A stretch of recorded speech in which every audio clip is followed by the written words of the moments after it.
لو تناهيتم إلى سر الحياة وصنعتم كائنا حيا نرى. ایک آدمی 4 سال جیل میں رہ کے آیا, 4 سال, کہتا ہے 4 سال میں نے دھوپ, اچھا بھلا آدمی بھی بہادر آباد اور ڈیفینس کا جو لگژری لائف اسٹائل میں ٹائم گزارا, میں نام نہیں بتاؤں گا بدنام ہو جائے گا بیچارہ, ایسا نہ ہو مزید کوئی رشتہ ہی نہ دے اس کو. مدیز اس لیے کہ شادی شدہ ہے, خیر اس وقت کمارا تھا وہ, تو وہ کسی شبہ میں اٹھا کے لے گئے اس کو. اچھا بھلا ڈیفینس یا بہادر آباد کا لڑکا تھا, بہادر آباد بھی اچھا ایک ایسا علاقہ ہے, لگژری لائف اسٹائل میں پلا, زیادہ ٹائم اس کا یورپ اور یعنی یورپ میں گزرا ہے. کسی شبہ میں اٹھا لیا اس کو, 4 سال اس نے دھوپ نہیں دیکھی. کہہ رہے میں جب اندر گیا ہوں نا, ایک پپو فیملی کا, برگر فیملی کا بچہ اندر گیا تو کیا حال, لیکن کچھ چیزیں سنی بھی تھیں علماء کی تقریریں, کچھ صبر سے متعلق, کچھ ایک کہ بھائی جب مصیبت اللہ کی طرف سے آتی ہے اس میں اجر اللہ کی طرف سے, بھائی قصور تو نہیں تھا اس کا, اب یہ تو اللہ کی طرف سے مصیبت ہے. نبی صلی اللہ علیہ وسلم نے فرمایا ایک کانٹا بھی چبھتا ہے نا اس پہ بھی اجر ملتا ہے. اللہ تھوڑی غافل ہے, ہر چیز آزمائش ہے ہمارے لیے, خوب سمجھ لو. اتفاق سے کچھ بھی نہیں ہو رہا, یہ جو ہم سمجھتے ہیں نا بائی چانس ایسا ہو گیا ہے, یہ ہمیں دیکھنے میں ایسا لگ رہا ہوتا ہے, ورنہ بائی چانس کچھ بھی نہیں ہوتا. جو کچھ ہو رہا ہے اللہ کے ارادے سے ہو رہا ہے. خوشی بھی پہنچ رہی ہے اللہ کے ارادے سے, غم بھی پہنچ رہا ہے اللہ کے ارادے سے.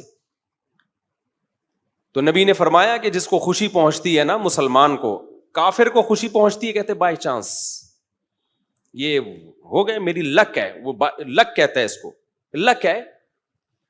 ایک دفعہ میں ایک ڈاکومنٹری دیکھ رہا تھا, یہ جو کروڑوں اسپم ہوتے ہیں نا جو ماں کے رحم میں جاتے ہیں, جن میں سے ایک کو اللہ سلیکٹ کرتے ہیں انسان بنانے کے لیے. تو ڈاکومنٹری میں کسی گورے نے لکھا ہوا تھا کہ آئی ون دس میچ, یعنی کروڑوں خربوں میں یہ میچ جیت گیا. ٹھیک ہے, او بھائی تو نہیں جیتا ہے, یہ سلیکشن کس کی ہے؟ اللہ کی ہے. وہ کہہ رہے ہیں بھی بائی چانس ہو گیا کہ میں پیدا ہو گیا. بائی چانس کوئی بھی نہیں ہوتا, سب کس کا ارادے سے ہو رہا ہے؟ اللہ کے. اللہ نے تجھے پیدا کرنے کے لیے کمبخت سلیکٹ کیا ہے, اور اللہ پھر کہہ رہے ہیں نحن خلقناکم, ہم نے تمہیں پیدا کیا, ہمارا احسان ہے, تو اب اس احسان کا بدلہ دو. تو جہاں آپ یہ کہیں گے نا اتفاق سے ایسا ہو رہا ہے, وہاں خوشی پہ اتراؤ گے بھی اور غموں پہ ٹینشن میں بھی آؤ گے. یار کیوں ہو گیا میرے ساتھ؟ اچھا ہٹلر کتنا روتا رہتا آخری عمر تک, تبھی پھر وہ خودکشی کر لی اس نے کہ یار 1 ہفتہ پہلے میں رشیا پہ اٹیک کر دیتا, ہاں یار کتنی بڑی غلطی ہوئی ہے مجھ سے. وہ کہتے ہیں ایک ہفتہ پہلے اٹیک کر دیتے نا تو رشیا کا نقشہ کچھ اور ہوتا. وہ 1 ہفتہ رہ گیا, پتہ نہیں پولینڈ ولینڈ کے کس کے چکر میں رہ گیا, تو وہ رشیا نے اٹیک کر کے اس کی ایسی کی تیسی کر دی. تو روتا رہتا تھا وہ. ابے روتا رہتا نہیں, تو نے جو کچھ حرکتیں کی ہیں تو اللہ نے تجھے کیا دیا اس کا بدلہ. خیر, تو توبہ کر لیتا. مسلمان ہوتا تو کیا کہتا, یار اللہ کی طرف سے چپت لگ گئی ہے میرے, اب توبہ استغفار کر لو. اور توبہ ایسی خاندانی چیز ہے یار, کچھ بھی ہو جائے. ہٹلر مسلمان ہوتا, کہتا میں نے ہزاروں لاکھوں انسانوں کو قتل کر دیا, بند کمرے میں جا کے گڑ گڑا لیتا اللہ سے, معاف کر دے اللہ. دنیا کو نہیں پتا چلتا, اللہ کیا کر دیتا, معاف. لیکن چونکہ کافر تھا تو کیا ہوا ہے, اس نے قوم کا مجرم تھا وہ, اس نے کہا کیا کر سکتے ہیں, اس کو پتا تھا پبلک نہیں چھوڑے گی, تو اٹھا کر کے مارکیٹ سے اپنے آپ کو شارٹ کر لیا. انجام بھی برا, زندگی بھی بری. مسلمان کی زندگی بری ہو, کم از کم انجام اچھا اس کے اختیار میں ہوتا ہے. یار اللہ کو منا لو. اللہ کہتا ہے 100 انسانوں کے قاتل کو بھی میں بخش دوں گا. خیر میں وہ واقعہ سنا دوں میں. تو وہ کیا ہوا ہے کہ وہ بہادر آباد کا پپو بچہ جو ہے نا, کہاں چلا گیا, جیل میں. اب علماء سے اس کا تعلق تھا, ماشاءاللہ داڑھی بھی رکھی ہوئی تھی اس نے, کہ یار اب یہ غم کس کی طرف سے ہوتے ہیں, اللہ کی طرف سے. تو مجھے اپنا قصہ سنا, میں نے کہا یار 4 سال میں تو دھوپ میں نا ایک دن نہ بیٹھوں, میں ڈپریشن میں جانا شروع ہو جاتا ہوں. یہ جو بند کمروں میں لوگ سارا دن بیٹھے رہتے ہیں, پتہ نہیں کیسے. ہم نیچر سے جس کو بھی محبت ہوگی نا, وہ دھوپ نہیں چھوڑ سکتا بھائی. بکریاں مرغی انڈے نہیں چھوڑ سکتا, دھوپ نہیں چھوڑ سکتا وہ. بکریاں مرغی تو چلو زیادہ ہو گیا, لیکن دھوپ نہیں چھوڑ سکتا وہ. تو میں نے کہا 4 سال آپ کیسے بند کمرے میں رہے ہیں, اور بھی قیدی تھے. کہہ رہے میں 2-3 دن تو ٹینشن میں رہا, پھر میں نے کہا اچھا یہ بھی نہیں پتا کہ نکلیں گے کب یہاں سے. یہ پتا ہو نا آدمی کہتا ہے چلو 4 سال میں دن گننا شروع کر دو, یہ بھی نہیں پتا نکلیں گے ہی بھی نہیں نکلیں گے. کہہ رہے میں نے کہا جو ہونا تھا وہ تو ہو گیا, اب ہم تو جیل کی دیوار توڑ کے بھاگ نہیں سکتے. تو کہہ رہے میں نے کیا کیا, پھر وہاں پر میں نے اٹھک بیٹھک اور ایکسرسائز شروع کر دی کہ بھائی ٹائم کیا کرو, پاس کرو. ٹھیک ہے. کہہ رہے اس کا فائدہ یہ ہوتا ہے 400 دفعہ میں بیٹھ کے, کیونکہ اور تو کوئی کام ہی نہیں ہے اسٹیمنا بنانے کے علاوہ, اسٹیمنا بنانے کے علاوہ کوئی کام ہے ہی نہیں. اچھا ہے بڑا پاورفل ماشاء اللہ, آپ کبھی ملو تو آپ دیکھو گے بہت زیادہ ساری طاقت جیل میں بنائی ہے اس نے. کہہ رہا ہے میں بیٹھ کے لگاتا تھا ان 4 پھر ڈپس لگاتا تھا, پتہ نہیں کتنے ڈپس لگا لیتا تھا, ایکسرسائز کرتا تھا. کہہ رہا ہے اس کا فائدہ یہ ہوتا تھا اتنا تھک جاتا تھا کہ مجھے نیند خاندانی آتی تھی. ظاہر ہے نیند تو 20 بیماری کا علاج ہے. ڈپریشن ختم کرنے کا سب سے بہترین ذریعہ ہی گہری نیند ہے. ڈاکٹر ڈپریشن کے مریضوں کو کیا دیتے ہیں, نیند کی گولیاں دیتے ہیں کہ سوتا رہے بس, پتہ ہی نہ چلے پی ٹی آئی آ رہی ہے کہ جے یو آئی آ رہی ہے کہ مسلم لیگ آ رہے ہیں, کہ یہ ٹینشن ہی ختم, اسٹیبلشمنٹ کیا کر رہی ہے چھوڑو. تو کہہ رہے ہیں میرے ساتھ جو قیدی تھے نا وہ بہت سے اس میں پاگل ہو گئے, کیونکہ بیٹھے رہتے تھے, سوچتے رہتے تھے ہر وقت دماغ میں نا کیا یہاں سے نکلیں کیسے, حالانکہ بہت سے جرم کر کے آئے ہوئے تھے. ٹھیک ہے, ان کا تو بنتا تھا. تو کہہ رہے 4 سال کے بعد رہائی کا فیصلہ ہوا. کہہ رہے ہم جب باہر نکلے تو پھر دنیا جنت لگی. پھر اب اس نے 4 شادیاں استغفر اللہ کی ہیں, تو خیر کی ہیں, واقعی 4 کی ہیں. کہہ رہے اس سے مجھے پاور کیا ملی. کہہ رہے ہم تو مجرم تھے نہیں, ہم جب باہر آئے نا ہم نے کہا اچھا یہ ہوتا ہے, ٹوٹل سزا کیا ہے, کچھ بھی کر لو یہ ہے. تو کہہ رہے میرے اندر اتنا اسٹیمنا پیدا ہو گیا دنیا میں کچھ کر گزرنے کا. آپ کو پتا ہے جیل ہمارے مجرم بناتے ہیں, جیل میں جا کے نا اسٹیمنا بڑھ جاتا ہے مجرم کا, سمجھ رہے ہو. ایک تو اس کو یہ پتا ہوتا ہے آئندہ اس طرح سے کام کرو گے تو پکڑے نہیں جاؤ گے, اس طرح سے کیا تھا تو پکڑا گیا تھا نا, اب یہ والی غلطی نہیں کرنی. تو اس لیے شریعت میں جیل کی سزا نہیں ہے, شریعت میں ہے کہ اسی وقت نمٹا دو. چوری کی ہاتھ کاٹو, چلو بھائی نکل پتلی گلی سے, شاباش. ہم کیا کرتے ہیں چوری کی جیل, تو کہتا ہے یار اس دن وہ سی سی ٹی وی کیمرہ دیکھنا بھول گیا تھا میں, آئندہ تھوڑا خیال کروں گا. پھر وہاں سارے چور ہی بیٹھے ہوتے ہیں, کوئی نیک آدمی تو آیا نہیں ہوتا جیل میں. تو چور آپس میں ان کی کیا ڈسکشن ہوگی, وہ تہجد کی باتیں تھوڑی کریں گے. وہ بھی تو نے کیا کرتا ہے, وہ میں نے اتنے بندے مار دیے, آپس میں ان کا گینگ بنتا ہے. پھر آپس میں نمبر ایک دوسرے کے ساتھ وہ شیئر کرتے ہیں کہ جب باہر نکلیں گے تو پھر دیکھتے ہیں ہم. اور 4 سال میں 10 سال میں کیا کچھ ہوتا ہی نہیں ہے, تو کچھ کرنے کی صلاحیت ان میں ویسے ہی ختم. وہاں جا کے کوئی یہ تھوڑی کہ وہ ماسٹرز کر رہے تھے یا پی ایچ ڈی کے اسکالر بن کے باہر آئے, یا کوئی انجینئرنگ مکمل کر لی اب باہر جاب ملے گی. 4 سال 8 سال زندگی بہترین ان کے ویسے ہی برباد ہو گئے. اب ان کے پاس کمانے کے لیے چپل چوری کے علاوہ اور کوئی راستہ ہوتا نہیں ہے, یا باقی چوریاں ڈکیتیوں کے علاوہ کوئی راستہ ہی نہیں ہوتا ان کے پاس. تو نظام اتنا گندا ہے, اس لیے اسلام نے سزا رکھی ہے, اس میں ادھار نہیں رکھا. قصاص ہے, ثابت ہو گیا کہ بھائی اس نے بندہ مارا ہے, فوراً پکڑ کے وارثوں کے حوالے کیا جائے گا, بھائی تمہارا باپ مارا ہے, تم بتاؤ کیا کرنا ہے. اب وہ فیصلے میں دیر کر رہے ہیں تو اس دوران جیل میں بند کیا جائے, بھاگ نہ جائے. جیل میں اس کو تمام سہولتیں دی جائیں گی, بھائی یہ بندہ ہے بھاگے گا نہیں, جلدی 1 ہفتہ ہے آپ کے پاس, فیصلہ کرو, گردن اڑانی ہے یا اس سے بارگیننگ کرنی ہے. تو بارگیننگ میں جو ٹائم لگ رہا ہے اس دوران جیل میں رہے ایک الگ بات ہے. 1 آدھ ہفتہ سعودی عرب میں ایسا ہی ہوتا تھا, آپ کا پتہ نہیں کیا ہو رہا ہے. قصاص اب 1 ہفتہ, اس کے بعد سر قلم کرنا ہے, چلو بھائی اڑا دو سر, اس کا سر نہیں قلم کرنا, پیسے لے کے چھوڑنا ہے, پیسے لے بھائی, اور جو بھی رہن کے طور پر اس کی پراپرٹی رکھوائی, چل بھائی نکل, ختم. ہماری عدالتوں پہ بوجھ کتنا ہے دیکھو, 20 سال پرانی فائلیں جج کے پاس پڑی ہوئی ہوتی ہیں. اسلام میں قصاص ہے. دانت توڑ دیے, ٹائم نہیں ہے بھائی, کون سا والا دانت توڑا, یہ والا, اب بتا دانت توڑنا ہے اس کا. دیکھو نبی صلی اللہ علیہ وسلم کی خدمت میں کتنا زبردست واقعہ ہے. حدیث میں آتا ہے حضرت انس رضی اللہ تعالی عنہ کی جو پھپھی تھی نا, کس کی, حضرت انس ابن مالک کی پھپھی. حضرت انس نبی کے خادم تھے. ان پھپھی نے اپنی باندی کو مکہ مارا یا تھپڑ مارا, تو وہ باندی کا دانت ٹوٹ گیا. جو لونڈی تھی نا باندی, اس کا دانت ٹوٹ گیا, صحیح ہے نا. تو نبی کے پاس کیس آیا, تو آپ نے فرمایا اللہ کی کتاب کے مطابق فیصلہ کروں گا, تو کتاب اللہ تو یہی کہتی ہے دانت کے بدلے دانت. تو اب بڑے مسئلہ ہو گیا کہ بھائی یہ تو اتنے خاندانی لوگ ہیں اور باندھی, یہ تو لونڈی ہے, لونڈی کا دانت ٹوٹ گیا, ملازم کو تھپڑ مارا, دانت ٹوٹ گیا, تو اب سیٹھ صاحب کا بھی دانت توڑا جائے کیا؟ گوروں کے ایسا کوئی قانون نہیں ہے. اسلام میں کہ بھائی دونوں انسان ہیں تو دونوں کے دانت کی سیم ویلیو ہے. تو نبی نے فیصلہ کیا دانت کے بدلے دانت توڑا جائے گا. یہ بھی نہیں دیکھا کہ انس بن مالک میرے شاگرد ہیں, 10 سال میری خدمت کی ہے, تو اتنی خدمت گزار ہیں تو ان کی پھپھی کے ساتھ میں رعایت کروں. فرمایا نہیں, میں فیصلہ کروں گا کتاب اللہ کے مطابق. تو کتاب اللہ میں کیا تھا؟ دانت. اچھا, باندی کو یہ توقع نہیں تھی کہ میری جو مولا ہے, آقا ہے, اس کے دانت توڑے جائیں گے. ان لوگوں کو یہ توقع نہیں تھی.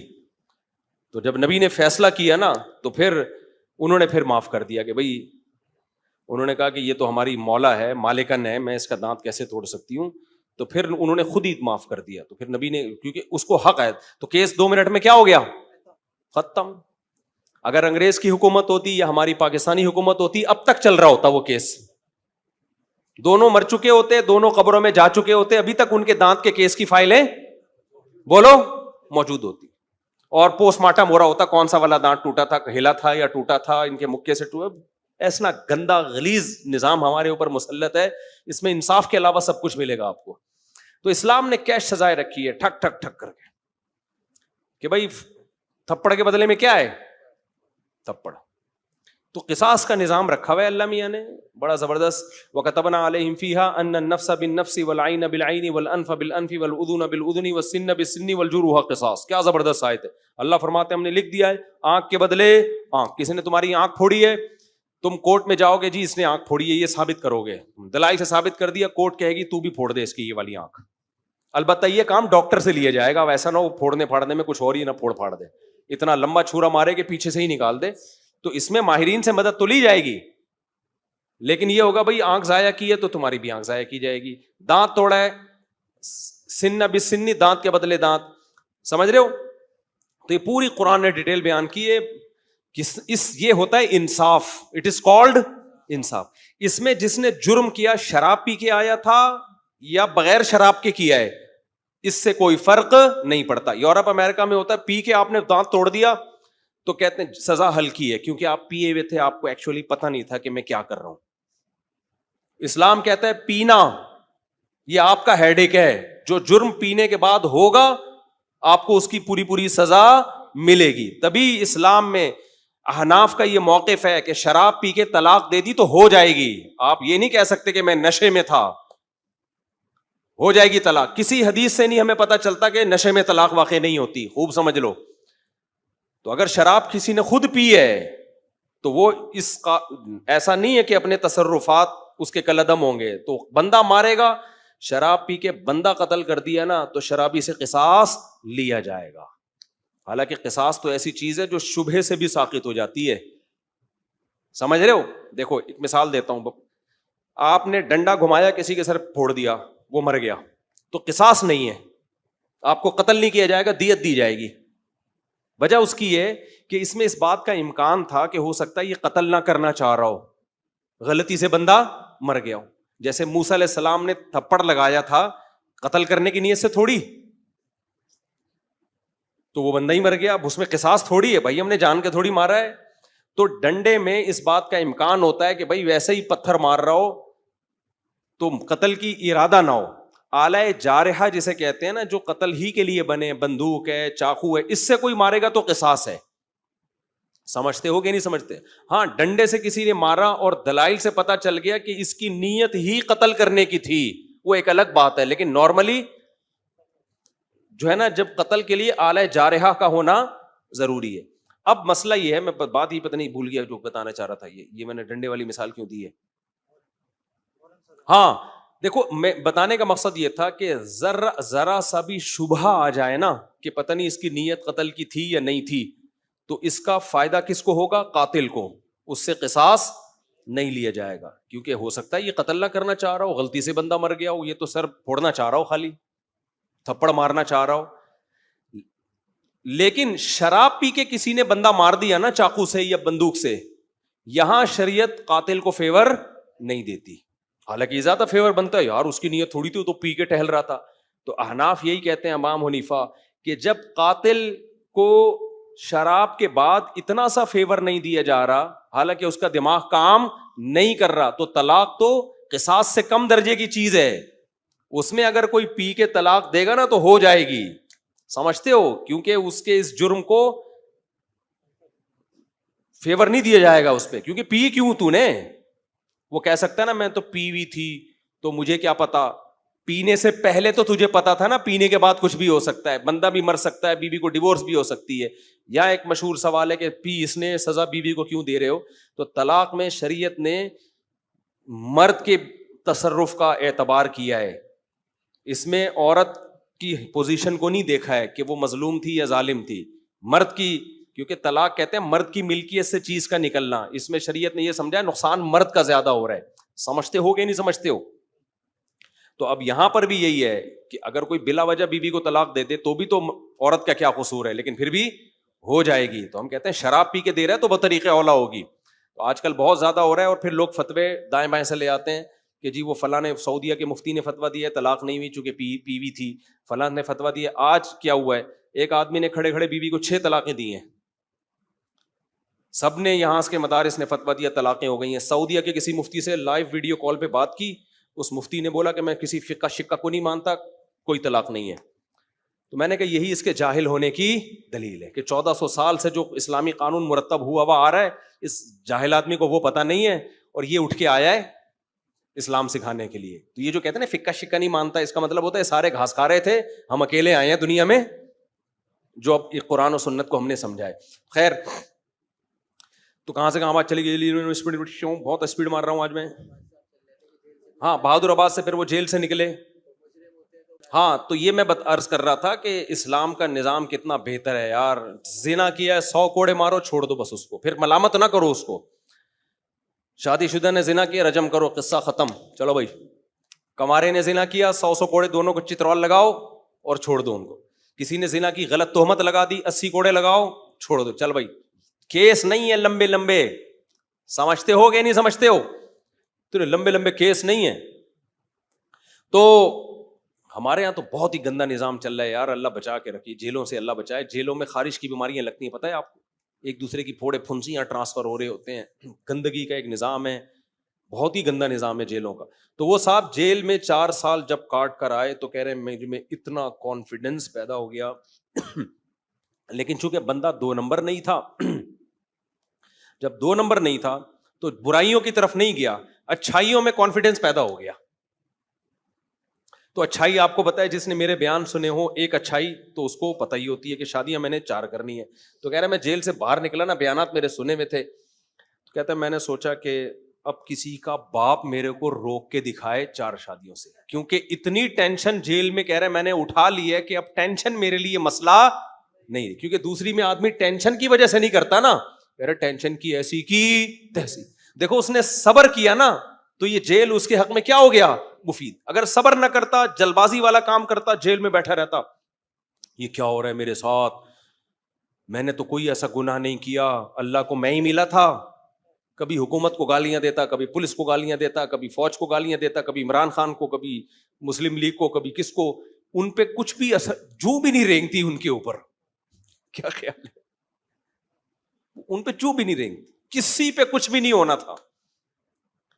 اور اللہ کو بھی ایسے لوگ اعتراض کرنا شروع کر دیتے ہیں. اس نے یہ بولا بھائی میرے بس میں جو ہے میں وہ کروں گا, جو میرے بس میں نہیں ہے وہ میں نہیں کر سکتا. آج ایک بندہ آیا نا, بہت بیچارہ پریشان تھا, اللہ اس کی پریشانی دور کرے. گھر میں بیوی کا جھگڑا چل رہا تھا, بیوی چلی گئی, فلانا ہو گیا, ڈمکانا ہو گیا, بہت مسائل. میں نے اس کو ایک اصولی بات کی, میں نے کہا جو تمہارے بس میں ہے وہ چھوڑو نہیں, جو تمہارے اختیار میں نہیں ہے اس کی فکر چھوڑ دو. کہہ رہے میں نے ابا کو ہر طرح سے منا لیا, ابا ٹھیک ہی نہیں ہو رہے. تو میں نے کہا ٹھیک کرنے کی فکر چھوڑ دو, کیا خیال ہے بھائی, ابا کو راضی کرنے کی فکر کر رہا ہوں, ابا مجھ سے راضی نہیں ہو رہے. میں نے کہا اپنا ایٹیٹیوڈ ابا کے ساتھ ٹھیک کر لو, توبہ معافی مانگ لو ابا سے, سوری کر لو اگر کوئی غلطی ہوئی ہے, اور ابا کو کے ساتھ معاملہ ٹھیک کر لو, دیکھ لو یہ کس چیز سے خوش ہوتے ہیں, وہ کام. کہہ رہے یہ بھی کر کے دیکھ لیا پھر بھی خوش نہیں ہو رہے. میں نے کہا پھر ٹینشن لینے کا نہیں ہے, اس سے زیادہ کیا مکلف نہیں ہے بھائی. جو کر سکتے ہو وہ کرو, جو نہیں کر سکتے اس کی ٹینشن مت لو. ہوا و حرص والا دل بدل دے، میرا غفلت میں ڈوبا دل بدل دے.